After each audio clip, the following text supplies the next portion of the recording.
Assalomu alaykum azizlarim. Hikoyachi Momo kanaliga yana bir bor xush kelibsiz.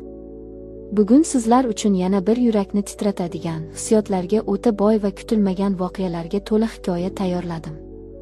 Videoni oxirigacha tomosha qiling, chunki bu qizning qismati sizni albatta o'ziga tortadi. Marhamat, qulayroq joylashib oling, biz boshladik. Sizni doim himoya qilish kerak bo'lgan inson sizni o'z qo'llari bilan jarlikka itarsa nima qilasiz? Men hayotimdagi eng qora, eng kechirib bo'lmas xatoni o'z qonim bo'lgan odamga ishonib qildim. Inson doim ko'chadagi begonalardan qo'rqadi. Lekin eng katta, eng og'ir zarba doim eng yaqinlardan keladi. Men o'shanda bor yo'g'i 20 yoshda edim. O'z dunyosida yashaydigan, sodda, ishonuvchan va muhabbatga juda chanqoq bir qiz edim. Mening hayotim oldindan yozib qo'yilgan, sokin va zerikarli daryoga o'xshardi. Mening o'z orzularim umuman yo'q edi. O'z ovozim ham yo'q edi. Men shunchaki ota-onamning chizgan chizig'idan chiqmaydigan, aytganini indamay qiladigan itoatkor qo'g'irchoq edim. O'sha yozning o'ta issiq, dim kunini men hech qachon unuta olmayman. Havo shunchalik og'ir ediki, odamning nafas olishi ham qiyinlashib ketgandi. Ko'chada hamma narsa tinch, osmon musaffo. Men yigitim Sardor bilan yashirincha uchrashishga kelishgan edim. Sardor mening birinchi muhabbatim edi. Mening qorong'i hayotimdagi yagona yorug'lik nurim aynan u edi. Biz doim ammamning katta hovlisi orqasidagi eski, tashlandiq issiqxonada ko'rishardik. Bu joy xaroba, hamma yog'ini chang bosgan, odam qadami umuman yetmaydigan xavfsiz panagoh edi. Sardor keldi. Uning ko'zlarida doimgidek cheksiz mehr va ozgina qo'rquv bor edi. Biz eski yog'och o'rindiqda yonma-yon o'tirdik. U mening qo'llarimni ohista ushladi. Uning barmoqlari issiq va biroz titroq edi. Biz kelajak haqida, yaqinlashib kelayotgan to'yimiz haqida shirin orzular qilib, jilmayib o'tirardik. Shu payt to'satdan orqamizdan eshikning zanglagan, yoqimsiz ovozi eshitildi. Nafasim ichimga tushib ketdi. Yuragim go'yoki urishdan butunlay to'xtab qoldi. Orqaga cho'chib o'girildim. Ostonada ammamning o'g'li, mening akam o'rnida bo'lgan Jahongir turardi. Uning yuzida hech qanday hissiyot umuman yo'q edi. Ko'zlari esa muzdek sovuq. Sardor darhol o'rnidan sapchib turib ketdi. Uning rangi oppoq qog'ozdek oqarib ketgandi. Men nima deyishni, qanday oqlanishni umuman bilmay, joyimda toshdek qotib qoldim. Jahongir biz tomonga juda sekin, o'ta sokin qadamlar bilan yaqinlashib kela boshladi. U qo'llarini cho'ntagiga solib, qoshlarini chimirgancha bizga tepadan mensimay tikilib turardi. "Bu yerda nima qilib o'tiribsizlar?" dedi u o'ta sovuq va keskin ohangda. Sardor og'zini ochib biror so'z deyishga jur'at qila olmadi. U shunchaki boshini egib jim turardi. Mening tomog'imga go'yoki katta musht tiqilgandek bo'ldi. Arang nafas olardim.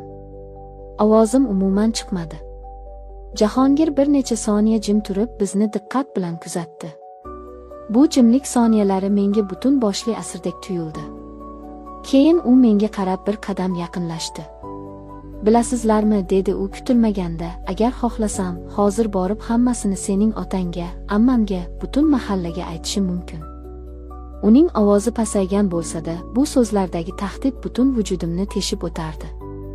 Yuragimni vahima bosdi. Men unga yolvoruvchi, iltijoli nigoh bilan qaradim. Ko'zlarimga o'z-o'zidan yosh keldi. Sardor hamon jim edi. Uning bu ojizona jimligi meni hayotimda birinchi marta qattiq og'ritdi. Nega u qarab turibdi? Nega meni himoya qilmayapti? Jahongir Sardorga qarab sovuq, masxarali tarzda kulimsirab qo'ydi. "Sen ketaver, yigitcha", dedi u ko'zini uzmay. "Men singlim bilan o'zim gaplashib olaman." Sardor menga bir marta aybdorona qaradi-yu, indamasdan boshini egib xonadan tezda chiqib ketdi. U meni shu qorong'i, xavfli va sovuq joyda butunlay yolg'iz tashlab ketdi. O'sha lahzada mening Sardorga bo'lgan o'sha sof muhabbatim ilk bor dars ketganini his qildim. Men qarshimda turgan, g'alabasiga amin bo'lgan yirtqich bilan yuzma-yuz, mutlaqo ojiz qolgan edim. Jahongir ochiq qolgan eshikni yopdi. Uning qadamlari endi menga tomon siljidi. Lekin baribir senga rahmim kelyapti, Laylo, dedi u juda past ovozda. U yonimga kelib, yelkamga qo'lini qo'ydi. Uning kafti juda issiq, lekin o'ta og'ir edi. Men qo'rquvdan qaltirab ketdim. Balki birovga aytmasman, agar men aytganimni qilsang, deb pichirladi u. Men hayron bo'lib, katta qo'rquv bilan unga qaradim. Nima demoqchisan o'zi, nima xohlaysiz mendan? U mening ko'zlarimga uzoq vaqt tikilib qoldi. Unda akalik mehri zarracha ham yo'q edi.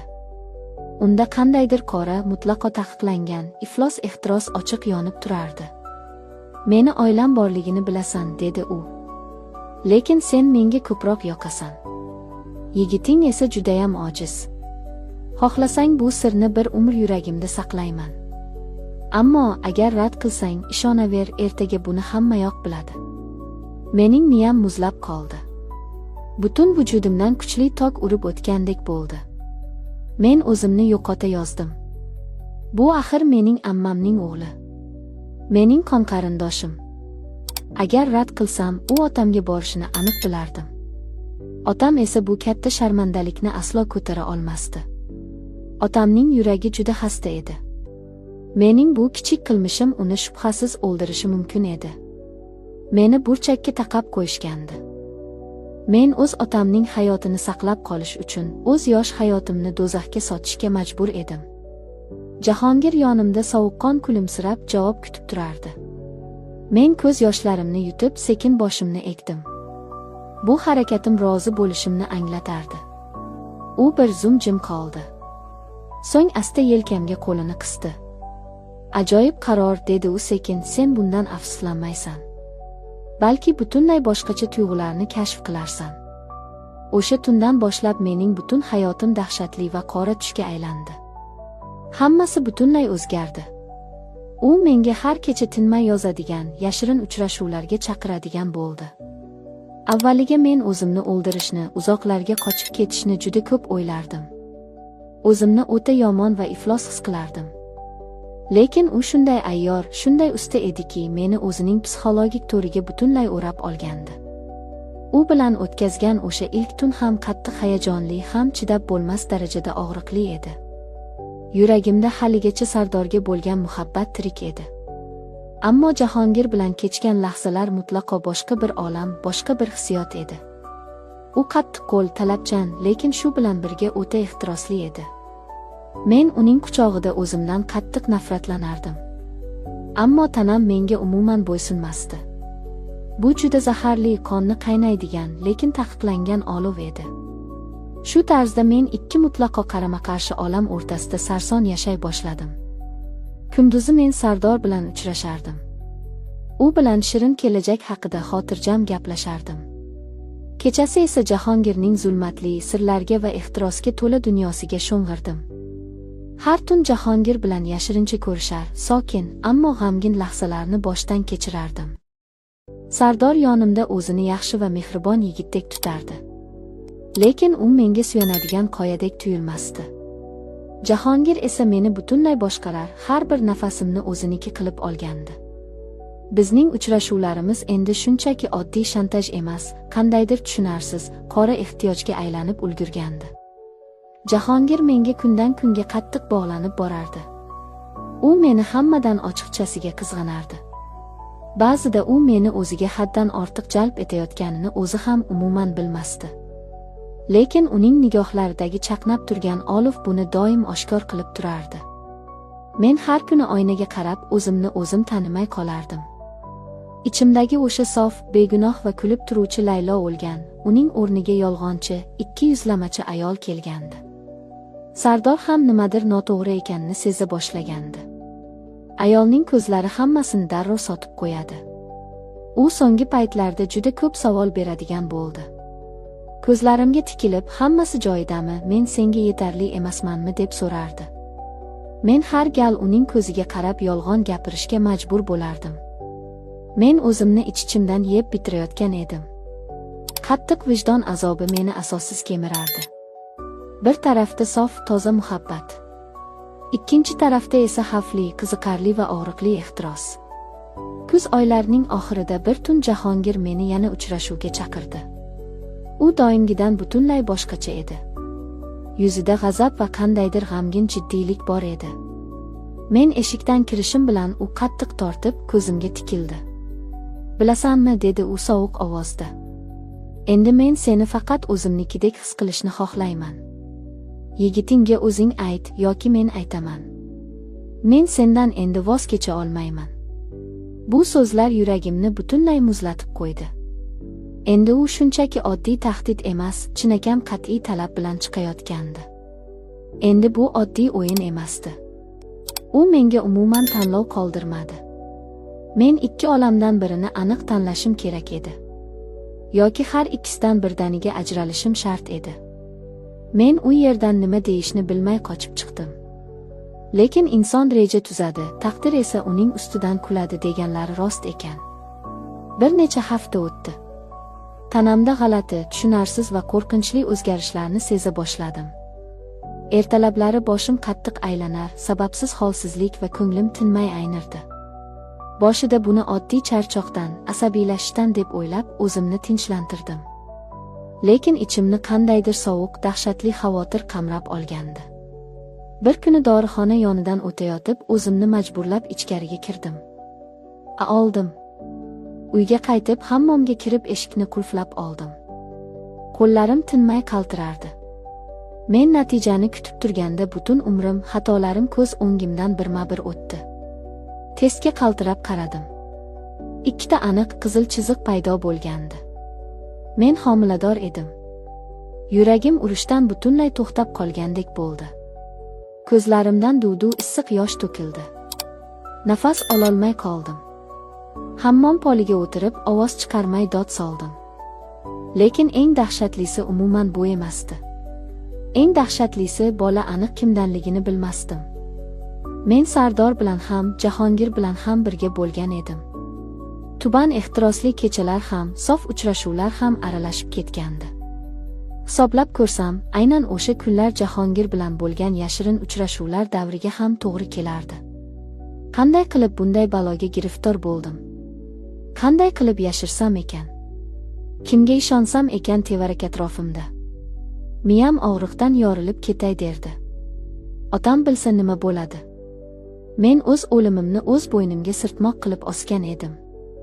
2 kundan keyin men Jahongir bilan uchrashishga majbur bo'ldim. U xabar yozib holjonimga qo'ymagandi. Biz yana ko'rishdik. Uning nigohlari judayam o'tkir edi. U yuzimga qaraboq nimanidir darrov anglab yetdi. "Sening ko'zlaring boshqacha, nima bo'ldi o'zi, nimanidir yashiryapsan to'g'rimi?" dedi u qoshlarini chimirib. Men inday olmadim. U sekin kelib mening muzdek qaltirayotgan qo'llarimni ushladi va past ovozda so'radi. U yoqda nima bor o'zi? Shu ondayoq ko'zlarimdan o'zimni tutolmay yosh quyildi. "Men homiladorman" dedim yig'lab. "Lekin bilmayman bu kimdan?" Jahongir chuqur va og'ir nafas oldi. Uning qattiq changali birdan bo'shashib ketdi. U bir qadam orqaga tisarildi. Uning yuzidagi barcha ehtiros, ishonch bir zumda o'chdi. Unga qarab, uning ich-ichidan nimadir butunlay uzilib ketganini aniq ko'rdim. Lekin u tashqariga qarab hech narsa demadi. U oddiy, qo'rqoq, o'zining jonini o'ylaydigan yigitga aylanib qolgan edi. "Endi yashirishning hech qanday foydasi yo'q", dedi u sovuqqonlik bilan. "Haqiqat baribir yuzaga chiqadi." Uning bu gapidan keyin hayotimdagi har bir kunim do'zaxga, og'ir sinovga aylandi. Avvaliga Jahongir 2 kun jim turib yo'qolib ketdi. Lekin oradan 2 kun o'tmay u meni uchrashuvga chaqirdi. Unga qarab yuragimda qandaydir ilinj so'nayotganini his qildim. "Men tayyor emasman", dedi u yuzini chetga burib. "Bilasanmi, boshida bu ish men uchun qiziqarli o'yin edi. Lekin endi bu o'yin jiddiy hayotga aylangan. Men bu og'ir yukni ko'tara olmayman o'z zimmamga." U shunday dedi-yu, indamasdan ketdi. Menga hatto oxirgi marta qayrilib ham qaramadi. U meni qorong'ilikda, loy va sharmandalik ichida yakka o'zimni tashlab ketdi. Endi navbat Sardorga kelgandi. Yigitimga bor haqiqatni aytish undanda og'irroq, azobliroq bo'ldi. Men Sardor bilan uchrashib, yig'lab hammasini tan oldim. U jim eshitdi. Uning rangi oppoq oqarib, lablari pirpirab qaltirardi. U ko'zlarimga diqqat bilan tikilib, uzoq jim qoldi. Men u baqiradi, meni uradi deb o'ylagandim. So'ng bir og'iz so'z aytdi xolos. Men seni butun vujudim bilan sevardim, Laylo. Lekin endi senga bir umr ishona olmayman. U shunday dedi-da, mening g'amgin yuragimni ezib,